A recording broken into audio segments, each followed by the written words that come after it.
Congolais, unis par le sort, unis par l'effort pour l'indépendance. Dressons nos fronts, longtemps courbés, et pour de bon, prenons le plus bel élan dans la paix au peuple ardent. Par les labeurs, nous bâtirons un pays plus beau qu'avant, dans la paix citoyenne. Entonnez l'hymne sacré de notre solidarité. Fièrement saluer l'emblème d'or de notre souveraineté. Congo, dans béni Congo, des aïeux Congo, au pays Congo, bien-aimé Congo, nous peuplerons ton sol et nous assurerons ta grandeur.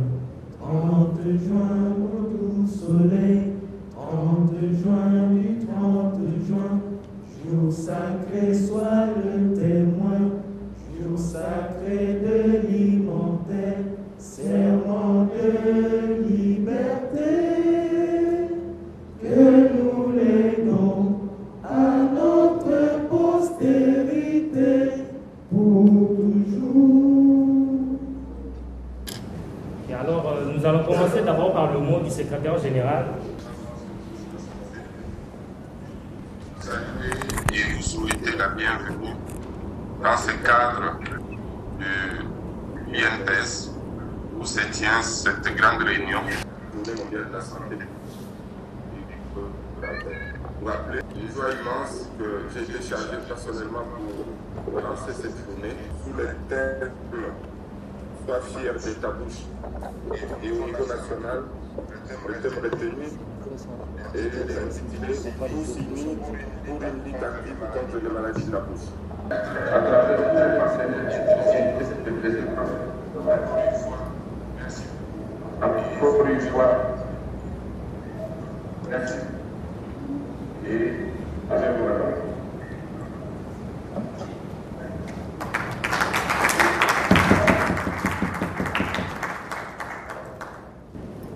Nous étions étonnés d'apprendre qu'en République démocratique du Congo, il y a 73,4% des cas de caries dentaires et il y a 13,8% de traumatisme maxillofacial.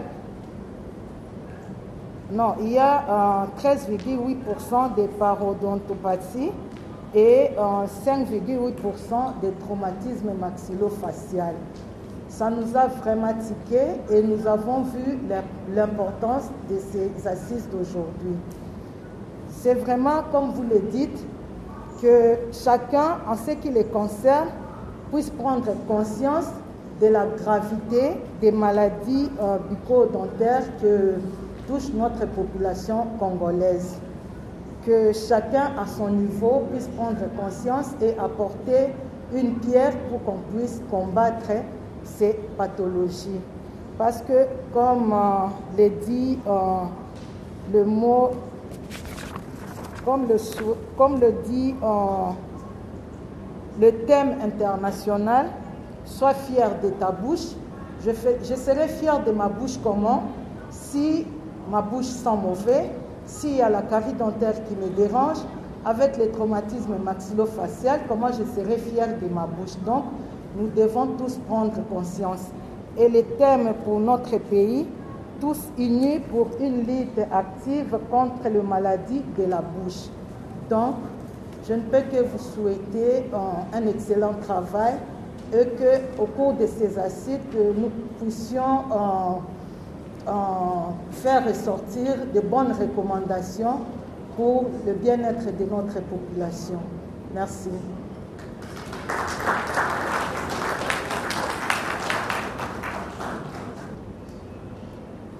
Chers consoeurs et confrères, Mesdames et messieurs, en vos titres et qualités, bonjour. C'est un honneur pour moi d'être ici en ce lieu. Et c'est au nom de son Excellence, Monsieur le Conseiller spécial, chef de l'État en charge de la couverture santé universelle, que je me présente. Et je vous présente ces salutations chaleureuses pour la corporation des chirurgiens dentistes. Excusez-moi, chirurgiens dentistes. Merci. En cette journée qui célèbre la santé des volontaires, il est organisé le premier salon de médecine dentaire en RDC qui a pour thème « Tous unis pour une lutte active contre les maladies de la bouche ». C'est une opportunité pour rappeler l'importance de ce métier noble qui ne se résume pas à embellir la dentition, à apporter le sourire, mais qui va bien au-delà. Le métier noble qui est le vôtre, lorsque vous avez une rage dentaire ou que vous avez subi un traumatisme maxillofacial, on comprend l'importance du chirurgien dentiste. Comprenez que vous êtes irremplaçable. Et puisque nous sommes là, que dire de la couverture santé universelle? C'est l'un des piliers du quinquennat de son Excellence, Monsieur le Président de la République. Il y en a 20 en tout. Il a nommé pour cela tout un conseiller spécial en la matière, afin de permettre à la population d'avoir accès aux soins et dans toute la République. La définition même de la couverture santé universelle s'articule sur 3 axes majeurs. Premièrement, l'accès équitable pour toute la population aux services de santé, qu'ils soient curatifs, préventifs ou promotionnels. Deuxièmement, il faudrait que ces soins soient de qualité. Parce que j'ai vu dans le programme, il y a des éléments qui tiennent compte de la qualité des soins. Et troisièmement, il faudrait que ces soins puissent permettre la protection financière. C'est ce que résume le terme couverture santé universelle. Cette protection, cette résolution a été adoptée à l'OMS depuis 1979. Comprenez que nous sommes vraiment formidables. Le thème de ce premier salon, comme je l'ai dit, souligne l'importance de l'apport de chacun, puisqu'il s'agit de tous unis pour une lutte active contre les maladies de la bouche. Cela souligne l'importance de chacun. Que ce salon alors aboutisse à de bonnes résolutions pour accompagner l'application de la couverture santé universelle dans notre pays. Ainsi, au nom de son Excellence, Monsieur le Conseiller spécial, j'encourage cette initiative du programme et je vous promets de transmettre les desiderata qui sortiront du salon. Merci.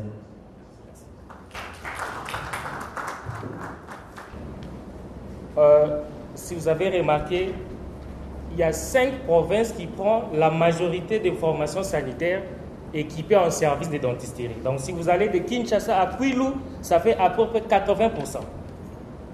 Et à la fin, nous avons 5 provinces, même pas un chirurgien dentiste qui reste là-bas, dans 5 provinces. Vous imaginez, toute une province sans service de dentisterie. C'est un malheur pour nos populations. Raison pour laquelle nous avons la journée d'aujourd'hui pour réfléchir autour des problématiques pareilles. Et de deux, je m'adresse plus aux partenaires techniques et financiers. Nous avons remarqué avec l'exposé du Dr Odia que les partenaires soutiennent que les formats des confessions religieuses et les ONG, alors que les hôpitaux publics et les cabinets privés sont sous-équipés. Veuillez jeter un coup d'œil du côté du service public et pourquoi pas les services privés. Et enfin, si vous imaginez les cliniques universitaires. Les cliniques universitaires sont sous-équipées. Si déjà au niveau tertiaire, il n'y a pas assez d'équipement, imaginez les hôpitaux provinciaux et par ricochet, les hôpitaux généraux de référence. C'est une catastrophe. En résumé, nous avons retenu que pour les traumatismes maxillofaciaux, 60% de ces traumatismes se situent au niveau de la mandibule, donc l'os de l'étage inférieur de la face. 60%. Pour les examens complémentaires, on peut faire avec le profil défilé mandibulaire ou la radio panoramique. Mais l'idéal, c'est un scanner, un CT scan. Donc nous tombons encore une fois de plus dans le problème d'équipement et d'infrastructure. Raison pour laquelle nous insistons là-dessus, parce que c'est extrêmement essentiel pour la vie, nos vies et la vie de nos compatriotes. Un autre point, c'est, il a parlé, les os de la face et les os du crâne sont imbriqués. Donc vous allez comprendre avec moi que le traumatisme au niveau de la face a directement des répercussions au niveau du système nerveux central. Donc nous avons le cerveau, le cervelet et les troncs cérébrales. Pour le traitement, il a parlé parce qu'à Kinshasa, il y a un pouvoir d'achat faible. On peut utiliser le blocage intermaxillaire. Mais l'idéal, d'ailleurs, pour certains traumatismes, il faut utiliser la technique d'ostéosynthèse. Nous tombons une fois de plus dans le problème d'équipement, des connaissances et d'infrastructures. Et pour finir, il a parlé des connaissances, des conséquences plutôt. Moi, j'ai retenu une seule conséquence, c'est le problème avec les enfants. C'est là où il a beaucoup insisté sur le trouble de croissance. C'est là où nous devons faire beaucoup plus attention. Évidemment, nous savons aussi que pour les adultes, il y a beaucoup de conséquences. Mais pour nous, nous allons plus nous atteler sur les conséquences au niveau des enfants parce que c'est là où il y a aussi plus de problèmes. Avec l'apprentissage de la marche, avec les jeux à l'école, pendant la récréation et consorts, les enfants connaissent aussi beaucoup de traumatismes maxillofaciaux. En résumé, nous avons retenu que la bouche de chaque individu est un milieu sceptique. Sceptique, ça signifie que c'est un milieu qui a déjà des microbes. Alors, il y a deux types de microbes dans la bouche. Il y a des microbes qu'on appelle des microbes commensaux et des microbes pathogènes. Les microbes, d'une manière générale, dans chaque individu, il y a 150 espèces, tel que le prof vient de le dire. Et 20 espèces sont des microbes pathogènes. Et ce sont ces microbes-là qui provoquent des maladies parodontales. Mais nous venons de suivre aussi la relation qui existe entre une femme enceinte et les maladies parodontales. Nous avons tous compris, donc moi je vais m'atteler plus sur les conséquences.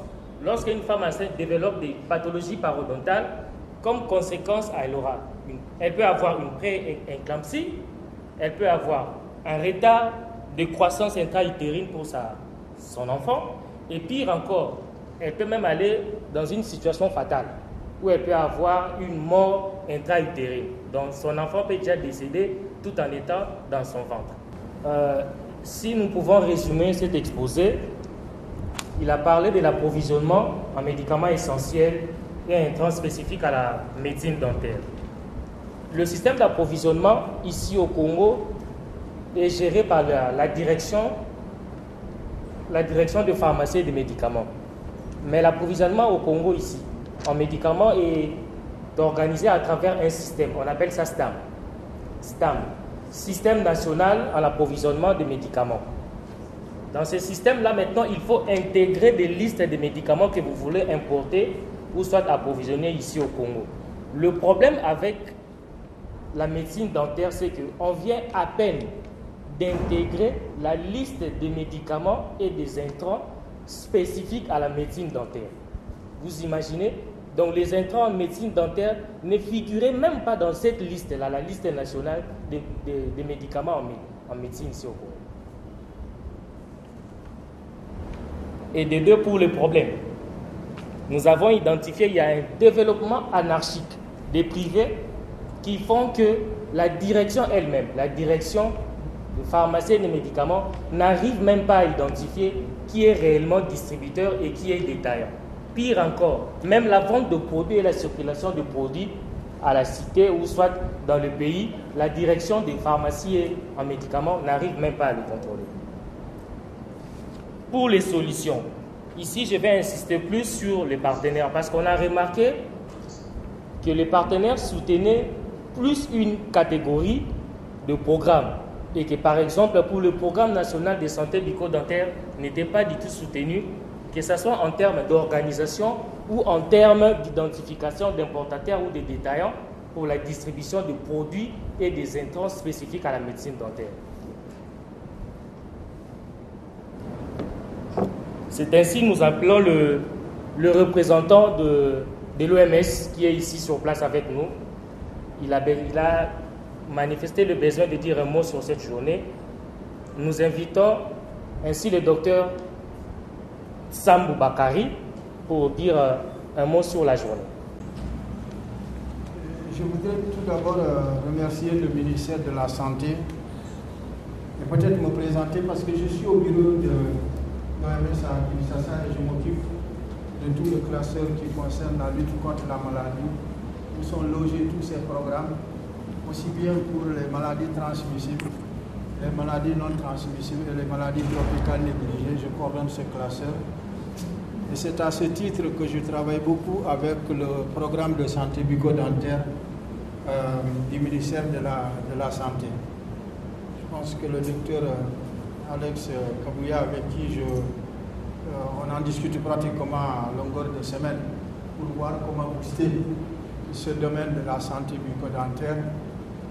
Quand j'ai reçu l'invitation que hier matin, parce que l'invitation n'était pas venue à temps, les programmes étaient déjà ficelés jusqu'à dimanche.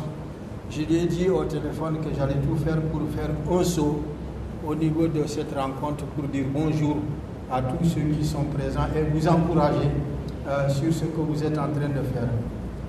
Je crois qu'Alex certainement vous en parlera. Vous n'êtes pas sans savoir que l'OMS en a calé les maladies non transmissibles comme étant une des priorités du moment.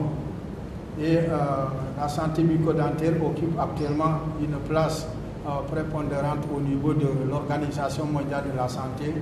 Et nous sommes en train de restructurer tous ces programmes pour voir comment accompagner encore beaucoup plus les pays dans le cadre de la lutte contre ces maladies non transmissibles. Je me félicite d'ailleurs du dernier intervenant qui a mentionné un peu ce que l'OMS est en train de faire pour pousser au niveau des pays pour que ces programmes puissent aller de l'avant. Mais ceci étant dit, il y a un motif de satisfaction parce que quand j'ai pris les programmes en 2017 après le départ de mon collègue Adolphe Nkongolo et que j'ai pris ce programme dans les maladies non transmissibles, il n'y avait pas beaucoup de bruit autour de ce programme. Je me demandais même si ce programme existait au niveau du ministère. Mais je vois que depuis 2019-2020, surtout en 2020, qu'il y a eu un vrai progrès au niveau du ministère de la Santé de lancer ces programmes pour les rendre beaucoup plus vivants au niveau du pays. Et à ce titre, vraiment, je me félicite de cela, où il y a une bonne collaboration entre le programme Santé bucco-dentaire et le programme NOMA, qui déjà, lui, a déjà un financement au niveau de l'OMS, et ça permet à ce niveau-là d'aider ce programme de santé bucco-dentaire, puisque les deux se localisent presque au même endroit. Donc on ne peut pas les séparer. On a dit, bon, il faut les coupler pour pouvoir aller beaucoup plus vite, au lieu de faire des programmes séparés. Et c'est à ce titre que ces deux programmes travaillent vraiment ensemble avec nous, et on est en train de pousser. Il y a aussi un autre motif de satisfaction. Quand je regarde les sujets tels que vous avez structuré les panels, c'est quand même assez cohérent. C'est très très bien fait. Et j'ai trouvé que c'est motivant de travailler sur ça. Et ce que je relève de tout ce qui est fait, le premier intervenant qui a intervenu a mentionné, j'ai retenu deux éléments essentiels. Ce n'est pas que les autres, ce n'est pas important. Mais quand j'ai regardé la présentation, la couverture, surtout en matière de santé bucco-dentaire, au niveau du pays, c'est extrêmement faible. Elle a mentionné ça dans son intervention en parlant de 29 et quelques pourcents sur l'ensemble des zones de santé, si je ne me trompe pas. C'est très très faible en matière de développement de santé bucco-dentaire en santé publique à ce niveau, au niveau du pays. Le deuxième élément, dans ses recommandations, elle a fait des recommandations qui m'ont beaucoup marqué, c'est d'améliorer la gestion des ressources humaines. Je pense qu'on ne peut pas parler de santé bucco-dentaire en ignorant ce volet. C'est vrai que vous avez mis beaucoup de poids au niveau des équipements, au niveau des infrastructures, mais tout cela doit reposer sur les ressources humaines qu'il faut d'abord avoir et puis les ventiler de façon assez homogène au niveau du pays pour avoir une bonne couverture. Ce qui me permet d'aller à la deuxième présentation où le présentateur a montré combien aujourd'hui le pays est avancé en matière de technologie de la santé bucco-dentaire. Ce n'est pas un paradoxe, parce que si la santé publique n'avance pas très vite, la médecine spécialisée va le relayer, va relayer cette santé publique et elle va aller beaucoup plus vite qu'elle. Et ce qui montre bien qu'il y a des capacités en matière de renforcement de ressources humaines. Il y a des capacités au niveau du pays, la technologie est là, parce que le deuxième présentateur a montré que le pays est à la pointe et est capable aujourd'hui de produire des ressources humaines capables aujourd'hui de servir pratiquement dans plusieurs localités du pays. Et ça, ce sont des bases sur lesquelles il faut travailler pour aller de l'avant. Le troisième intervenant a bien montré que on ne peut pas parler de santé bucco-dentaire et l'isoler à d'autres phénomènes qui nous préoccupent, tels que la santé maternelle. Et il a bien mentionné cela, et cela est d'une importance capitale. Cela d'une importance capitale qu'il faut absolument prendre en compte. La santé bucco-dentaire ne peut pas être isolée dans son domaine ou dans son carcan. Il a bien mentionné cela. Et le troisième, qui a pas celui le dernier, a montré quand même un phénomène assez important. C'est celui des approvisionnements en médicaments. C'est vrai que l'OMS a fait beaucoup d'efforts, mais je pense qu'il y a encore beaucoup à faire en matière d'intrants en santé bucco-dentaire. Je pense qu'on va continuer à travailler au niveau avec les structures nationales pour essayer de les pousser beaucoup. Et tout à l'heure, vers la fin, il s'est plaint un peu de ce qui est, comment dirais-je, que l'informel, qui est un peu pêle-mêle, il semble un peu les accuser l'informel. Il ne faut pas accuser l'informel, dire que les structures sont c'est pas de l'anarchie. Quand le formel recule, l'informel prend de la place. La nature a horreur du vide. Ça, il faut le reconnaître. C'est nous les responsables. Si nous, qui sommes dans le formel, nous n'avançons pas, l'informel va nous devancer.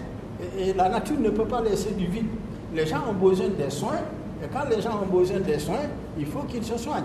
Et c'est cela qui me pousse à aller vers le représentant de la présidence en matière de couverture sanitaire universelle qui a intervenu, qui a fait son speech le matin pour dire que j'ai l'impression qu'on est là en train de se regarder, mais de façon positive.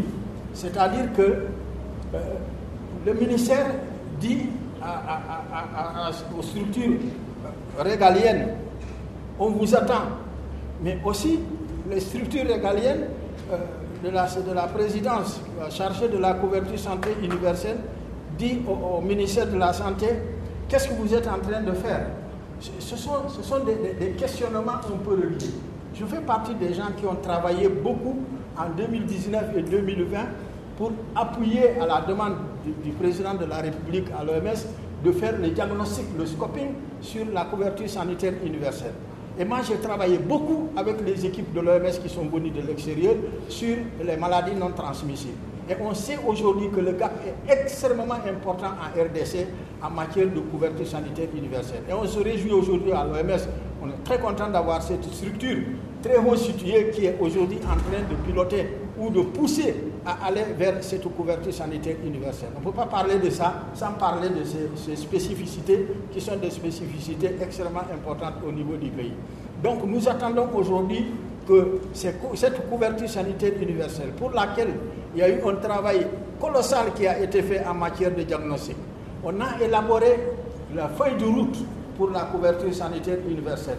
Non seulement la feuille de route nationale et des feuilles de route sectorielles, mais il a été élaboré aussi des feuilles de route au niveau de chaque province. Aujourd'hui, on a couvert tout le pays en matière de couverture sanitaire universelle. Toutes les provinces, chaque province a une feuille de route pour la couverture sanitaire universelle. Cela veut dire quoi? Que les programmes ne devraient pas avoir des difficultés pour s'insérer aussi bien au niveau national qu'au niveau provincial. Parce qu'il ne faut pas qu'on regarde uniquement au niveau national, il faut regarder au niveau des provinces. Qu'est-ce qu'il y a dans les feuilles de route au niveau provincial pour que ces programmes, bien que développés ici, comme vous êtes en train de le faire, pour les pousser au niveau national, comment il faut les implanter rapidement au niveau des provinces. La RDC a la chance d'avoir presque au niveau de chaque province au moins des universités qui forment des gens et qui sont capables de développer toutes ces spécialités pour avancer dans cela. Et cela pourrait aider beaucoup en matière de couverture sanitaire universelle pour avancer cela. Aujourd'hui, entre parenthèses, il y a une seule province qui n'a pas encore sa feuille de route, c'est la province de Sankourou, qui certainement va avoir sa feuille de route dans les semaines à venir, puisque nous sommes en train de travailler pour les aider à élaborer leur feuille de route comme toutes les autres provinces.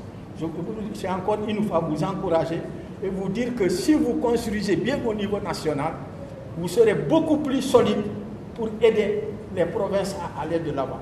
Parce que tout ce qu'on dit, c'est pour aller vers une couverture sanitaire universelle. Et là, vous verrez que plus vous développez, plus vous allez avoir les partenaires pour vous accompagner, aussi bien dans les domaines techniques que dans le domaine des infrastructures et dans le domaine aussi des financements. Et nous continuerons au niveau de l'OMS à développer le plaidoyer pour que ces spécialités, pour que ces domaines soient pris en compte, aussi bien au niveau des ministères, mais aussi au niveau international. Comme je vous l'ai dit, l'année 2021, c'est l'année de maladies non transmissibles dans lesquelles la santé bucco-dentaire figure en bonne place. Encore une fois, je vous remercie et toutes mes excuses pour avoir un peu torpillé ou un peu tordu le cou à votre protocole. Et je vous souhaite une très très bonne journée de travail et nous resterons attentifs certainement des conclusions et des recommandations qui vont sortir et que certainement vous allez partager avec nous au niveau de l'OMS. Merci beaucoup.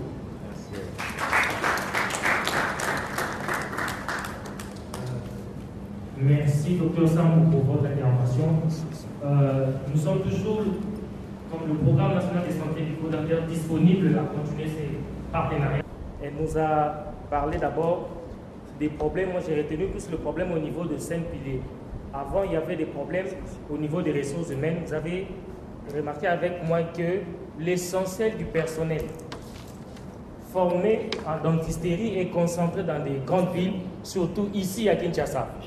En province, il n'y en a quasiment pas. S'il faut étaler les chiffres ici, vous venez de le voir déjà. Et en plus, elle est allée sur le problème d'infrastructure et d'équipement, le problème de faible financement, et puis le problème de gouvernance. Pour les solutions, elle a parlé d'augmentation du financement de l'État. Surtout dans les budgets, nous tous, nous savons, je ne sais pas si le budget de la santé tourne autour de 2 ou 3%. Jusqu'à ces jours. Avant même, c'était à 0,7%. Le budget national lié à la santé. On a légèrement un peu augmenté, ça tourne autour de 2 ou 3%, le budget de la santé. Donc, il faut plaider du côté de l'État pour qu'ils augmentent le budget alloué à la santé.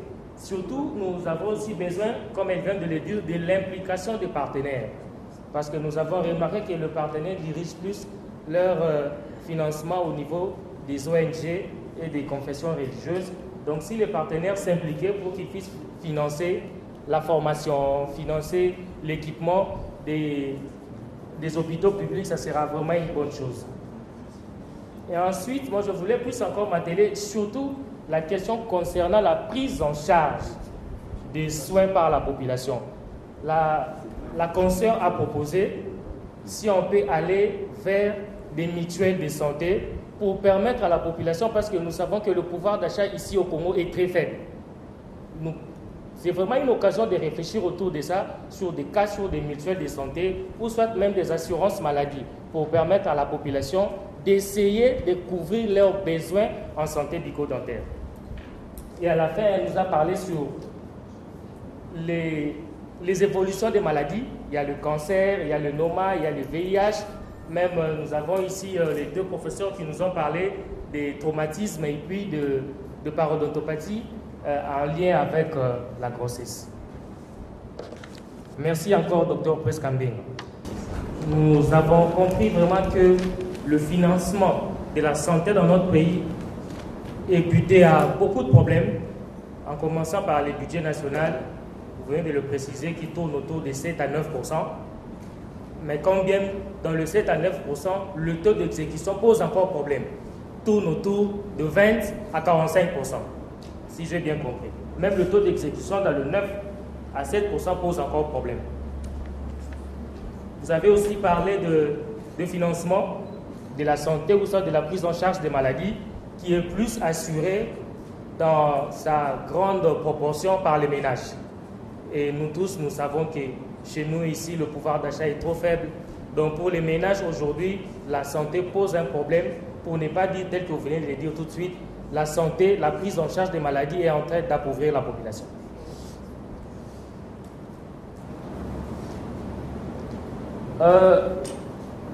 Dans les pistes de solutions, je vais citer comme ça, pêle-mêle. Vous avez parlé de réduction de la fragmentation des financements des bailleurs de fonds. Vous avez parlé de la réduction des barrières financières. Et dans ce cadre-là, vous avez parlé de la création d'un fonds national de solidarité qui va permettre de prendre en charge les indigents et puis les familles modestes, pour ne pas dire pauvres.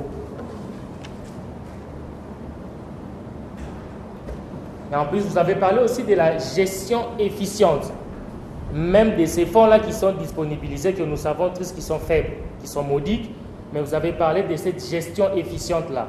Comment gérer même le peu de moyens que le gouvernement a mis à notre disposition. Ça aussi, c'est un grand débat. J'espère que nous allons enrichir le débat au cours de la discussion. Et en définitive, vous avez parlé du budget alloué au programme, qui jusque-là n'a jamais été débloqué. Vous-même, au niveau même de la DEP, vous avez cherché pour les années au-delà de 2018-2017, vous n'avez même pas pu trouver. Vous avez trouvé à partir de 2020 et 2021, mais jusqu'ici, ça peine à être débloqué. Nous saisissons votre recommandation, nous allons saisir les sous-gestionnaires de crédit pour voir dans quelle mesure on peut enclencher l'engagement pour obtenir ces budgets-là. En tout cas, je prends quelques minutes de votre attention.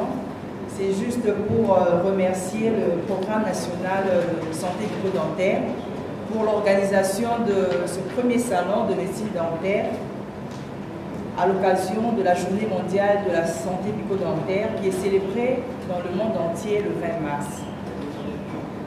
Moi, je suis Dr Massia Lassessi, je représente l'ordre et nous vous assurons notre soutien pour accompagner le programme national de santé bucco-dentaire pour pouvoir faire ce plaidoyer au niveau de nos gouvernants pour pouvoir améliorer la santé bucco-dentaire dans notre pays et en RDC.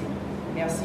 Finalement, il faut qu'on arrive à mener le bon plaidoyer pour que le financement arrive et que nous puissions l'utiliser à bon escient. Parce que vous voyez, l'expert de la DEP l'a bien expliqué, le fonds peut être disponible, mais même quand on le voit, on voit toujours qu'il y a un problème dans la gestion efficiente des fonds. Donc nous ne devons pas tomber dans ce piège quand on va disponibiliser les fonds, que nous puissions mal les gérer. Il faut que nous puissions arriver à bien les gérer. Il ne reste qu'à vous remercier pour être venu participer à ce premier salon, tout en espérant qu'il y aura d'autres salons, il y aura d'autres occasions qu'on pourra se retrouver pour évaluer, pour réfléchir comment faire avancer la situation. Je compte beaucoup sur les aînés pour nous appuyer vraiment à avancer vers la bonne direction parce que c'est de votre sagesse que nous pourrons rester sur la bonne ligne pour avancer vers le développement que nous recherchons tous.